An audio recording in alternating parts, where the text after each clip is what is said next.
I suppose I should start this passage with a bit of an introduction.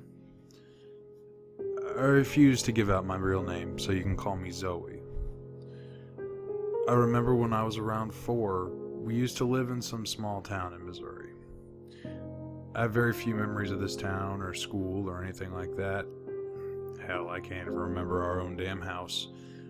The only distinct memory is of me walking down a hallway to see my mother in her bedroom for some long forgotten reason. I suppose there's one thing I remember though. I'm pretty sure it was spring cleaning or something, as my parents were up in the attic clearing stored boxes. We were about to move and decided which boxes were worth the most to keep in our new little home. My parents found a container, and unlike all of our boxes that we had up in that dusty old place, this storage unit was more of a trunk. I remember my parents were baffled by this, as they had no memory of buying this case. They decided to take it anyways without even looking to see what was inside. Perhaps the case would have been worth something if they were to sell it. To this day, I still don't know their motives for bringing the trunk to our new and current residence. I wish they didn't take the damn trunk with them. No surprise, when we finally moved in, the trunk got shoved into the attic again. I forgot about the trunk shortly after that. I focused on reality, and it wasn't until I was 13 where I saw the trunk again. My family was spring cleaning or something like that, and while exploring the attic, I found the trunk. I wanted to know what its contents were, but yet I didn't. And I thought I should just leave it alone. Alas, curiosity got the best of me, and I tried to open the trunk. I was expecting it to just remain closed or be locked and leave it at that, but to my surprise, the trunk opened with ease. The trunk was filled with numbered audio cassettes. There must have been over 500 of these tapes. I took the trunk and took it to my room. It was heavy, but I managed to carry the load to my room. I actually bought an old cassette player recently, just to play the things. Some of the cassettes were normal and whatnot, just recordings of your average conversation. Some were even humorous, like the 42nd tape referenced the Hitchhiker Galaxy. Unfortunately, most were rather disturbing. They all had different voices, scenarios, and scenery. With that said, I began to wonder how they ended up in one big trunk. Nevertheless, the fact that they were in my own fucking attic. Here's what some of them said. I have this weird pimple on my right ring fingertip. I don't know where I got it from. Seriously, how the hell did I get this? Tape number 217. At this point, I should mention that I didn't play the tapes in any particular order, just grabbing random tapes or 2 from the trunk at a time. This one didn't creep me out too much, it just unsettled me. I wish I could say the same for the rest of them. Tape number 126 was scrambled. The only words or phrases that I can make up were, the son of, quote unquote, god damn, quote unquote, fuck, quote unquote, die soon, quote unquote, and euthanize, quote unquote. It was at this point where the tapes were genuinely starting to be creepy. Was it a son of somebody angry that he had to euthanize his dog or somebody?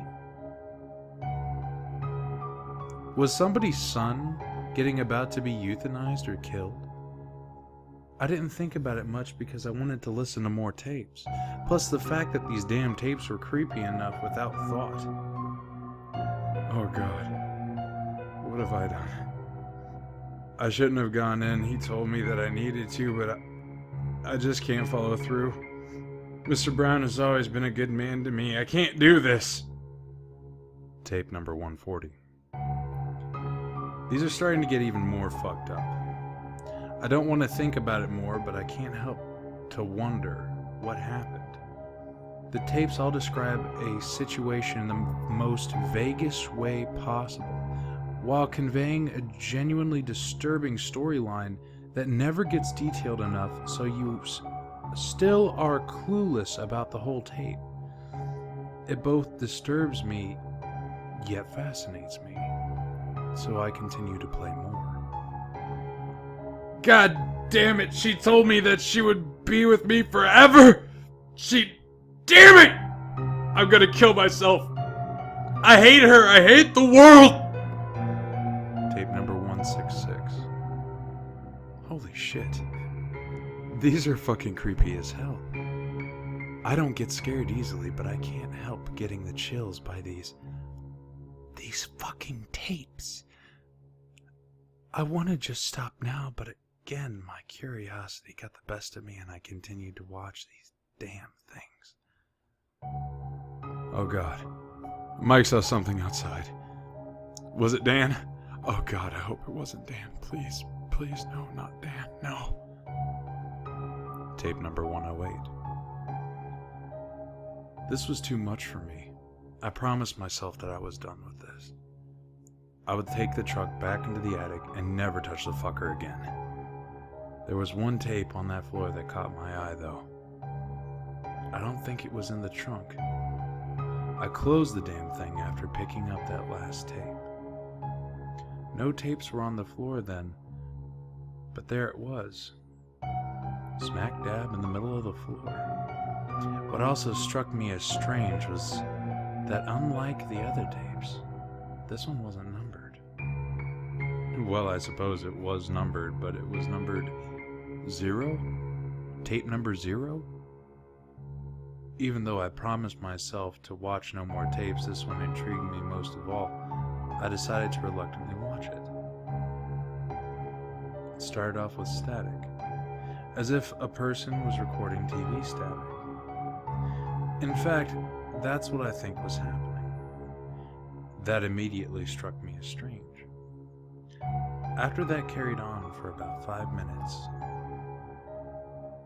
the static, or rather, the TV that presumably was making the sound, abruptly cut off. It was at that point where I could hear scratching on a door of some sort.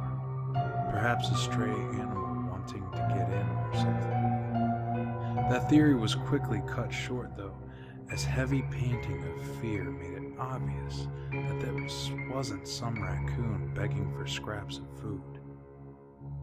Like the static, this continued for an unreasonably long time until about 3 minutes later, person began to muster. It's coming. I never should have found those damn tapes.